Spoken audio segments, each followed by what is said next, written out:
Imagine, for a moment, a brightly lit office in April 2017. A camera is set up on a table, and right in front of it sits this glossy, white, futuristic-looking machine that costs nearly $700. Right, it looked like something Apple would have designed. Exactly. Yeah. And beside it is this small, vacuum-sealed pouch of chopped vegetables. The machine, which is engineered with, 400 custom parts and aircraft-grade aluminum, takes roughly 2 full minutes to press that pouch into a single 8-ounce glass of juice. A very loud, very deliberate 2 minutes, I might add. Yeah. But then a reporter steps into the frame. She bypasses the machine entirely. She just picks up another pouch, grips it with her bare hands, and squeezes. Just raw human power. Yes, just human muscle. And in 90 seconds, she extracts 7.5 ounces of juice. And in that single, incredibly mundane action, a $300 million Silicon Valley empire just instantly begins to disintegrate. It really is one of the most stunning visualizations of a corporate illusion shattering in real time. I mean, we are looking at a product that secured over $120 million in venture capital. Unbelievable amounts of money. Right, and championed by some of the most sophisticated investors on the planet.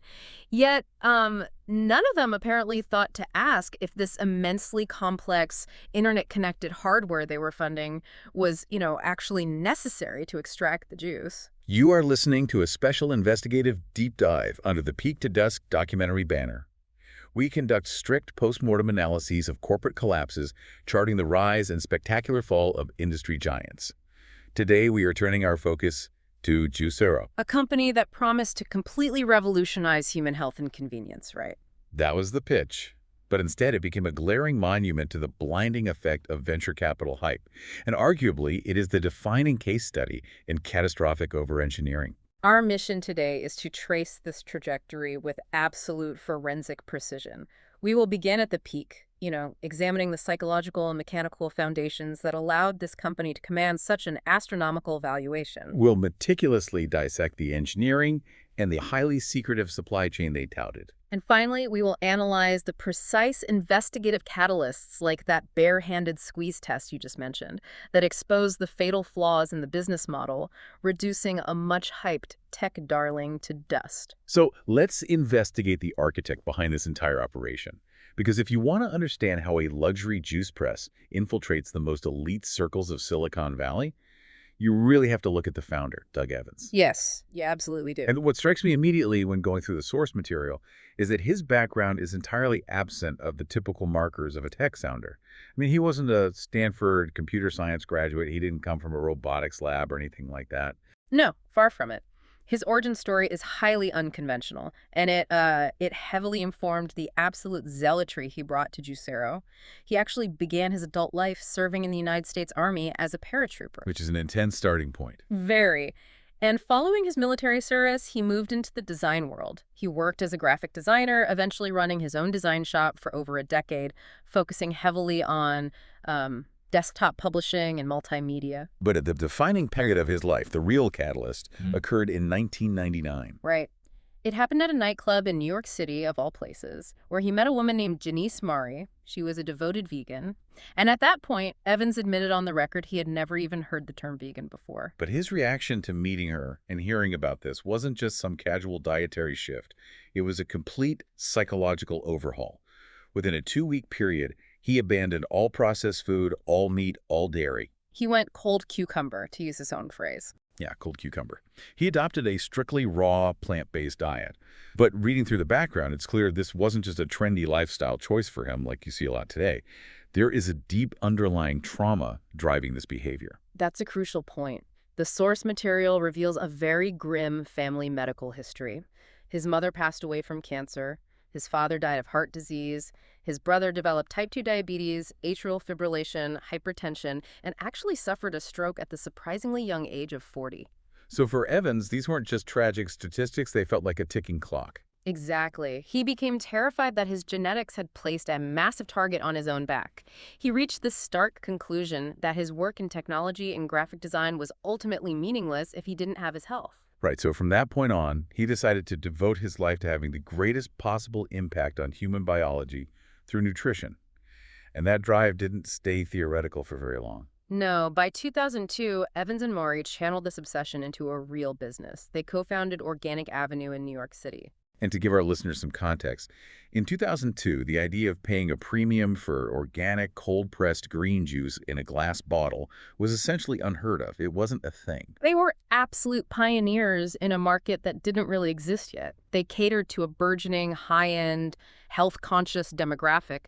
And for a significant period, the company was incredibly successful. They were experiencing, what, 100% year-over-year growth? Yes, 100% year over year, all the way through 2012. They attracted high-profile celebrity clientele, most notably Gwyneth Paltrow, who would later become a really crucial figure in the Juicero narrative. But operating a retail footprint in New York City involves notoriously slim profit margins. Rents are high, logistics are tough. Very tough. So by 2012, to sustain that rapid growth, they had to sell 70% controlling stake to a private equity firm named Weld North. And as is so often the case in private equity acquisitions, the founders don't survive the transition.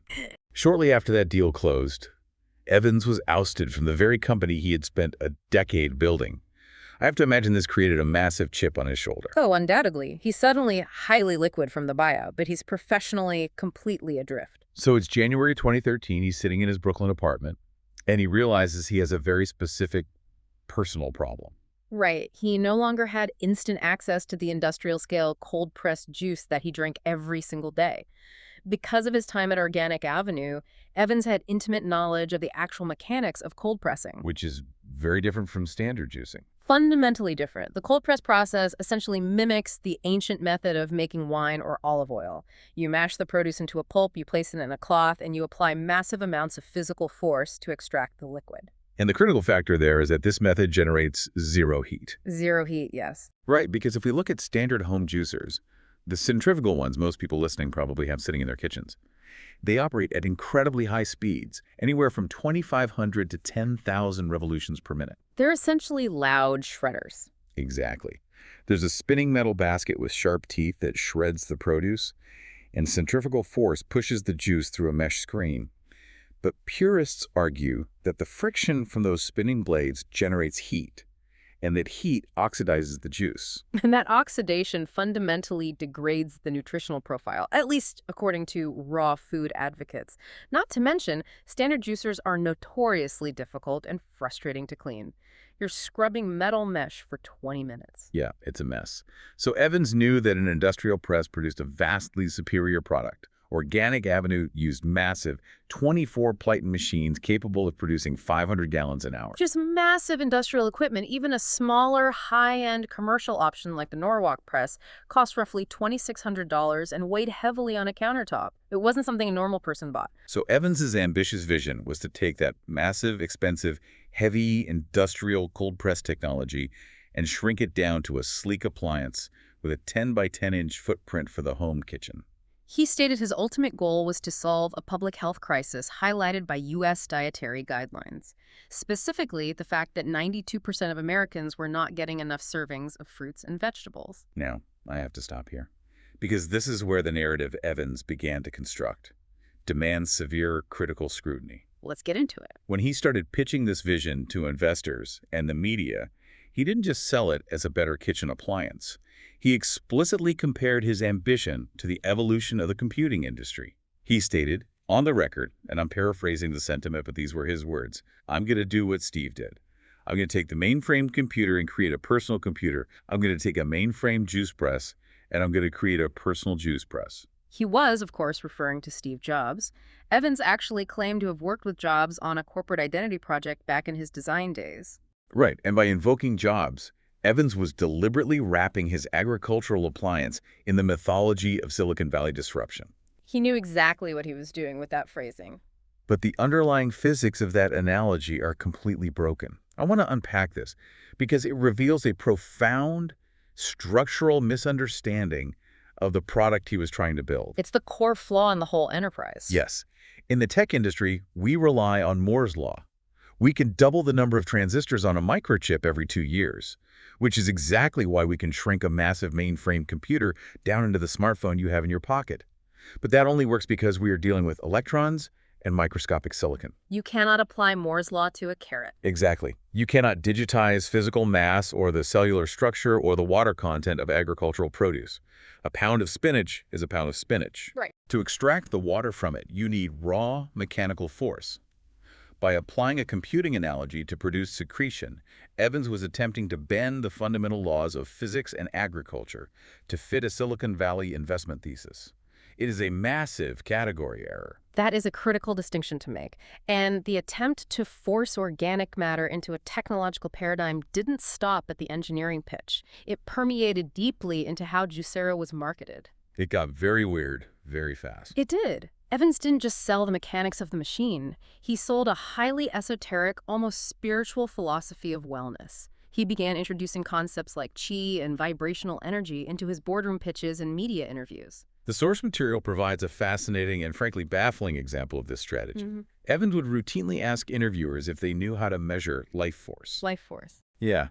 He would use an analogy of a raw almond versus a steamed almond.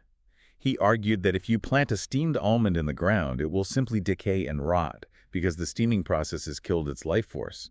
But he claimed, if you plant a raw almond, its chi will allow it to sprout into a seedling and grow into a tree. And he insisted he was completely serious about applying this concept to his jutes. From a rigorous scientific perspective, this rhetoric is highly questionable. Traditional nutritional science measures proteins, amino acids, vitamins, and minerals. It does not measure vibrational energy. No, it does not. But we have to view this through the lens of Silicon Valley culture at that specific time. The tech elite were becoming increasingly obsessed with longevity, biohacking, and premium wellness. They were terrified of aging and mortality. Exactly. And to that specific audience, this esoteric marketing was deeply captivating. It effectively framed Juicero not merely as a kitchen appliance, but as a technological conduit for pure, unadulterated vitality. So if that was the psychological hook, we need to examine the physical bait. Let's look at the actual manifestation of this vision, the hardware, the software, and the infrastructure of Juicero. Calling this device over-engineered feels like a gross understatement. It was essentially designed to be the Tesla of produce secretion. Right. Evans spent roughly 3 years operating in stealth mode, completely shielding the company from the public eye. And during those 1,200 days, the team burned through 12 different, highly complex prototypes. 12 prototypes just to press juice. Yes. And to ensure the final product aligned with his Steve Jobs analogy, Evans collaborated with elite industrial designers, including Yves Behar's Fuse project. And BR is famous for designing very sleek, modern products. He is. He helped create a machine with a flawless Apple-esque aesthetic. The final Juicero press stood 16 inches tall, featuring a heavy white aluminum door that swung open to reveal a pristine red silicone-lined cavity. But the aesthetics were just the shell. The internal specifications are where the true excess lies. I mean, if I buy a standard juicer, I'm buying a single motor attached to a spinning blade. Right. Very simple mechanics. The Juicero press contained 400 custom manufactured parts. It housed 2 separate motors. It contained 10 printed circuit boards, a microprocessor, a Wi-Fi chip, and a wireless antenna. It's a computer that crushes vegetables. Exactly. The chassis and internal components were constructed using 775 individual pieces of aircraft-grade aluminum. It utilized precision-forged gearing and heavily reinforced latches. And all of that internal architecture was designed for one primary purpose: generating sheer physical force. Evans proudly boasted that the press applied between 8,000 and 16,000 pounds of force to the produce pack. 16,000 pounds. Yes. To put that into perspective for you, 16,000 pounds is 8 tons of pressing pressure. That is roughly equivalent to the mechanical force required to lift 2 full-size Tesla vehicles off the ground. Why on earth does a kitchen appliance need the force of a car crusher? Well, the stated engineering rationale was that this immense power was absolutely necessary to completely crush the cellular walls of the fruits and vegetables.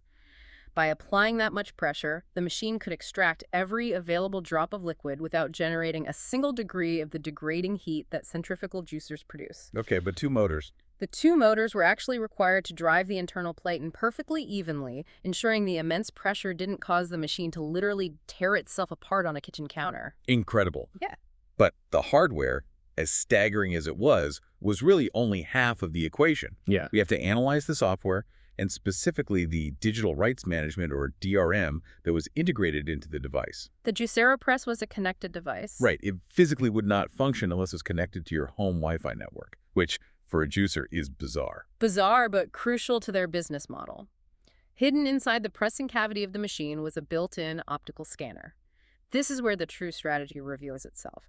Every proprietary pouch of produce sold by Juicero featured a unique QR code on the front. So when a user placed the pouch in the machine and closed the heavy aluminum door, the internal scanner read the code. Yes, and it then pinged Juicero's servers via the Wi-Fi connection to verify the data. The company claimed this was a vital food safety feature. Their argument was that because the produce inside the pouches was raw, live, and highly perishable, the packs only had a strict 6 to 8 day shelf life. So if the internet check revealed that the QR code belonged to an expired pack, the machine would automatically lock up and refuse to press it.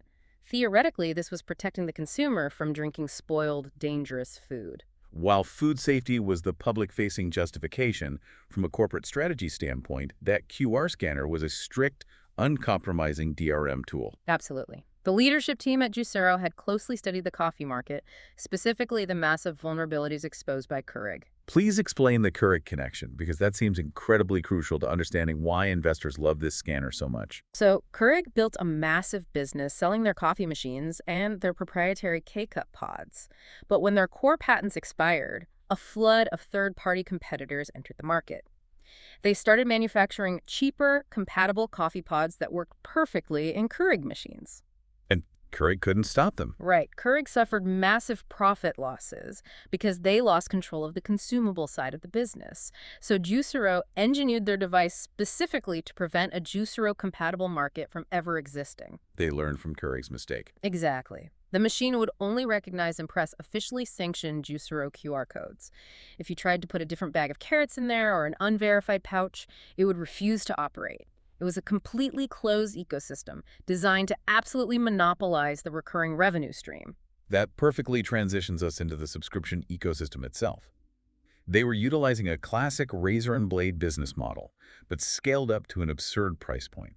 The machine, the razor, was initially priced at a staggering $699. But as we just established, the machine was an expensive brick without the blades, the proprietary produce pouches. Those pouches were sold directly to consumers in bundles, priced between $5 and $8 each, depending on the complexity of the ingredients. Root vegetables like carrots and beets were cheaper to source, so they skewed toward the $5 range, while complex leafy greens like kale, romaine, and spinach were closer to $8. And to support this model, Juicero had to build a supply chain of staggering complexity. They weren't just shipping frozen concentrate or shelf-stable powders. They were dealing with highly volatile, raw organic matter. They built a massive 111,000 square foot processing facility on a 4.5-acre campus in Southern California. Think about the upfront capital expenditure required to build a facility like that before you've even sold your first machine. The logistics were undeniably intense. The company built custom software to receive daily orders via the internet, aggregate the data, and forecast demand. They then sourced the required tonnage of organic produce directly from independent farms. And they deliberately avoided standard regional distributors, right? Yes, to maintain total control over the cold chain. The produce arrived at the California facility in fleets of refrigerated trucks. Once inside, it was subjected to a rigorous, specialized triple washing process. The internal documentation regarding this processing facility is a prime example of the company's hyperfixation on minutia. They utilized a highly specific, mathematically modeled size reduction technique that was optimized exclusively for their proprietary pressing hardware. Everything was calibrated. For instance, pineapples were chopped into exact half-inch chunks. Spinach, however, had a completely different cellular structure, so it was diced down to precisely 116th of an inch. Because the engineering team had calculated that cutting the produce to those exact dimensions strategically opened the cell walls just enough, it allowed the water molecules to be extracted perfectly under the 16,000 pounds of force without turning the produce into a mush that would clog the internal filter of the pouch. After the precise chopping, the raw produce was vacuum sealed into the proprietary pouches. But even the vacuum seal was over-engineered. Of course it was. They couldn't pull the complete vacuum because the produce was still technically alive. They had to leave a microscopic breathing hole in the packaging so the live produce could respire. Meaning it could continue releasing carbon dioxide and consuming oxygen during its brief transit in a refrigerated box to the consumer's doorstep. It was a marvel of logistical ambition. But fundamentally, it was built on a deeply precarious economic assumption that a critical mass of consumers were willing to pay $699 for an appliance and then pay the equivalent of 63 to 88 cents per ounce for the resulting juice. To put that in perspective, that price per ounce was significantly higher than simply buying a premium, already pressed bottle of cold-pressed juice at a high-end grocery store. So how does an ecosystem with such restrictive DRM, exorbitant pricing, and immense logistical overhead gain traction? How did this idea not get laughed out of the room? To understand that, we have to look at the venture capital frenzy of the mid-2010s. This was an era of virtually free money, where investors were desperate to find the next hardware unicorn. The fundraising numbers are staggering. Juicero became one of the top-funded hardware startups of 2016. The exact figures vary slightly across financial reports, but the company raised between $118.5 million and $134 million across multiple funding rounds, Which culminated in a massive $70 million Series B round in March 2016, right as they were launching. At that point, the valuation of the company rocketed to an estimated $270 million to $300 million. The roster of investors reads like a who's who of global finance and Silicon Valley royalty. We are talking about Kleiner Perkins, one of the most legendary firms in history. We're talking about Google Ventures, now known as GV. Alphabet was in there. Alphabet, Artist Ventures, Thrive Capital, and Double Bottom Line Partners all poured millions into this. Even traditional legacy food conglomerates bought into the hype. Campbell Soup Company's venture arm invested heavily. There is actually a documented anecdote that the CEO of Campbell's at the time tasted the juice from a prototype, was absolutely blown away by the quality, and immediately authorized a $10 million check. We have to analyze the investment thesis here. Why were these brilliant financiers so blind to the mechanical risks? The answer is that their entire focus was on the subscription model. Yes. In the venture capital world, investors are deeply, almost pathologically intrigued by businesses that combine the initial high-margin sale of proprietary hardware with the guaranteed recurring purchase of consumable packages. They looked at the massive global success of Nespresso in coffee or Dollar Shave Club in grooming. And they saw Juicero as the inevitable evolution of that model, applied to the booming, high-margin health and wellness sector. The allure of recurring revenue is so strong that it seemingly overrides basic due diligence. The fact that Doug Evans was able to secure his early funding rounds by showing investors 3D-printed renderings of the product, without even having a functional, working prototype that proved the concept, speaks volumes about the persuasive power of the subscription narrative. When the product finally and formally launched to the public in March 2016, it generated a profound illusion of success. It instantly penetrated the highest echelons of the luxury wellness market. Gwyneth Paltrow's lifestyle brand, Goop, which wields immense influence over health trends, famously crowned the Juicero Press the coolest invention of 2016. It received enthusiastic, completely uncritical praise from daytime television personalities like Dr. Oz, too. Beyond direct-to-consumer sales, the company aggressively pursued a business-to-business, or B2B, strategy. This is where they tried to legitimize the machine by placing it in commercial environments. They achieved NSF approval, which is a rigorous certification, meaning the machine met the sanitation standards for use in commercial kitchens. This allowed them to place Juicero presses in high-end retail locations. Whole Foods, for example, installed a row of Juicero machines in their Silver Lake, Los Angeles location. They created a self-service juice bar where customers could purchase a raw pack from a fridge, walk up to a machine, and press it themselves. The international bakery chain Le Pain Quotidien executed a similar strategy. They purchased 20 machines and rolled them out across 8 of their Los Angeles restaurants. The narrative Juicero was selling to these businesses was brilliant on paper, right? They offered a pristine, mess-free, farm-to-glass ecosystem that entirely eliminated the massive labor costs of chopping produce and the extensive sanitation costs of cleaning industrial juicers. But beneath this veneer of high society wellness and commercial success, we really have to interrogate the fundamental nutritional claims of the product itself. Because if you look at the raw data, there are glaring contradictions regarding just how healthy this juice actually was. Let's examine their most popular produce pouch, a blend called Sweet Greens. Okay, let's look at the numbers. According to the source documents, a single 8-ounce serving of Sweet Greens contains 17 grams of sugar. Their Sweet Roots pouch also contains 17 grams, and the Carrot Beet pouch contained 15 grams. To contextualize those numbers medically, 17 grams of sugar is more than half the recommended daily allowance of 25 grams for an adult. In a single 8-hour glass, you are rapidly approaching the 26 grams of sugar found in an equivalent 8-ounce serving of Coca-Cola. Furthermore, the very nature of the cold press process, which Juicero aggressively championed as the ultimate health hack, inherently removes the insoluble fiber from the fruits and vegetables. And medical experts, such as pediatric endocrinologist Dr. Robert Lustig, have pointed out for years that insoluble fiber plays a critical biological role in human digestion. It essentially forms a gel in the intestine that slows the liver's absorption of sugar. Precisely. When you run produce through a press and leave the fiber behind in the pulp, you are removing that biological safeguard. You are subjecting the liver to an instant massive sugar jolt. It raises a profound question about the ethics of their marketing. If you are selling a product heavily laden with sugar, stripped of its protective fiber, was Juicero actually selling a revolutionary health product? Or were they merely selling a luxury, high-tech sugar delivery system masquerading as wellness? The Mayo Clinic explicitly states that juicing is not inherently healthier than eating whole fruits and vegetables. Juicero's defense, frequently articulated by Evans, was that Americans were simply not eating whole vegetables, so any mechanism to deliver incremental servings was a net positive. But the nutritional realities certainly complicated the company's image as the savior of human health. This brings us to the pivot point of our investigation. We have established the peak of this VC-funded hubris. Now we must examine the catalyst for its rapid and devastating collapse. The illusion of the $300 million empire was about to face a sudden, stark, and deeply humiliating reality check. The definitive catalyst for Juicero's decline occurred in April 2017.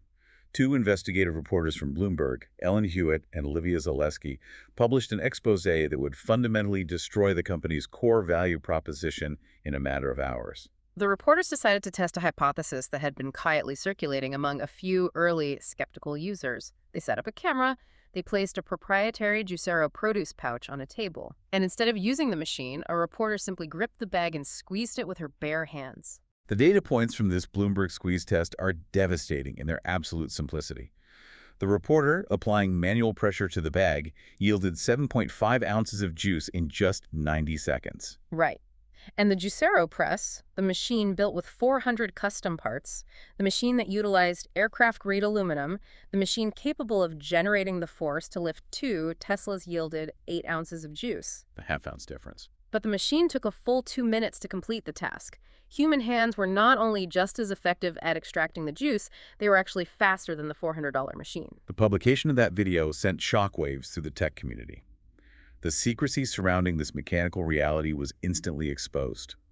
The source material reveals that Juicero did not broadly disclose to its investors, or even its own employees, that the packs could be effectively squeezed by hand. Investors who had poured millions of dollars into the company, operating under the assumption that the heavy hardware was technologically vital to the extraction process, were reportedly kept completely in the dark. The reaction from the investment community was a chaotic mix of intense frustration and desperate forced optimism. The Bloomberg report quoted an investor who anonymously expressed deep anger, stating that their venture firm would never have taken the initial meeting with Doug Evans if he were simply hawking bags of pre-chopped juice that didn't require high-priced hardware. They invested in a hardware ecosystem, not a bag of wet spinach. Conversely, another investor, Doug Chertok of Vast Ventures, admitted to the press that he had actually figured out the hand-squeezing trick on his own prior to the article. Yet he publicly remained a fan of the company, insisting that the true value of Juicero was not the machine, but rather its potential as a platform for direct-consumer fresh food delivery. But the public perception was completely unforgiving. The media narrative flipped instantaneously. Overnight, Juicero was stripped of its prestigious status as a health revolution. It was immediately categorized alongside historical, humiliating tech blunders like the Segway and Google Glass. It became the ultimate symbol of Silicon Valley excess, a wildly expensive solution to a problem that simply did not exist, engineered for a demographic that seemingly possessed more money than common sense. The internet mocked it relentlessly, dubbing it a glorified Capri Sun squeezer for the Whole Foods crowd. This public relations catastrophe leads us to examine the leadership failures and the desperate maneuvers that followed. Even before the Bloomberg article hit, the board of directors had apparently recognized severe operational deficiencies within the company. Right, in October 2016, a mere 7 months after their highly publicized launch, Doug Evans was quietly replaced as chief executive officer. The board brought in an executive named Jeff Dunn. Dunn was a seasoned corporate operator, having formerly served as the president of Coca-Cola North America. His mandate was to professionalize the messy startup operation, streamline the logistics, and scale the business. But when the Bloomberg squeeze test went viral, Dunn was thrust into a disastrous defensive posture. Dunn published a lengthy, defensive post on the publishing platform Medium, desperately attempting to control the narrative. He argued that the value of Juicero is more than a glass of cold-pressed juice. Much more. He pointed to the tightly managed supply chain. He highlighted the food safety ensured by the QR code expiration warnings. He emphasized the sheer convenience for busy professionals who didn't want to deal with cleanup. And crucially, he explicitly discouraged consumers from hacking the packs, warning that hand squeezing would result in a mediocre and maybe very messy experience. I'm trying to wrap my head around Dunn's logic here, and the best way to understand the absurdity of his defense is to imagine a different product. Imagine a company sells you a highly advanced, computerized biometric safe for $700. They promise it is the absolute only way to protect a valuable piece of paper. You buy it, you bolt it to your floor. Okay, following you. Then, a reporter points out the safe has no back wall. Anyone can just reach behind it and take the paper. Yeah. Dunn's defense was the equivalent of arguing that the safe still provides massive value because its biometric scanner can tell you what day it is, and the metal on the front looks really nice in your office. It's a great analogy. The core utility, the mechanical necessity of the heavy press, was fundamentally compromised.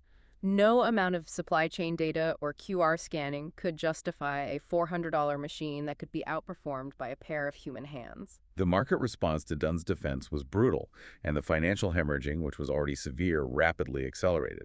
It's important to note that prior to the Bloomberg article, Juicero had already realized their pricing model was a barrier to entry. In January 2017, they slashed the price of the machine from $699 down to $399, citing a desire to expand their addressable market. Following the expose and a bid to save face, Dunn offered a 30-day refund window for any dissatisfied customer.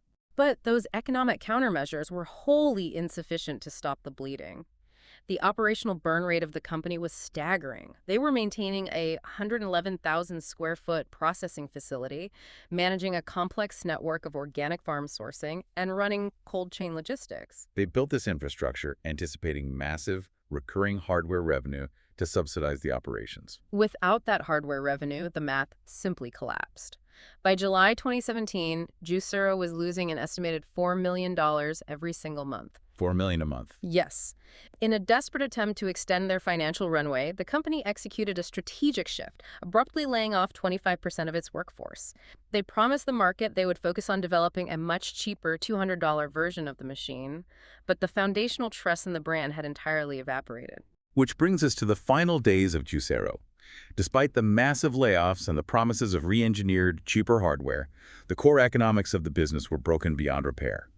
On September 1st, 2017, a mere 16 months after their highly publicized, celebrity-endorsed launch, the company announced the immediate cessation of all Juicero press and produced pack sales. In their final public statement, the company was forced to admit a stark, unavoidable truth. Creating an effective manufacturing and distribution system for a nationwide, highly perishable fresh food supply chain required an infrastructure that they simply could not achieve on their own as a standalone startup. They announced they were seeking an acquirer specifically, a massive food conglomerate with an existing national fresh food supply chain to purchase their technology and carry the mission forward. As a final, fatal concession to their user base, they offered a full 90-day refund window for all presses ever purchased. But the search for an acquirer was a total failure. Despite having raised over $120 million in venture capital, despite the incredibly sophisticated intellectual property, the 400 custom parts, the optical scanners, and the patent pressing mechanisms, the assets were deemed essentially worthless by the broader market. The core issue was that the foundational product-market fit was a complete illusion. No major food conglomerate and no major tech company was willing to purchase the remains of a brand that had become globally synonymous with over-engineered absurdity. The ultimate disconnect of this entire corporate saga is perhaps best encapsulated by the final, highly poignant image of its founder.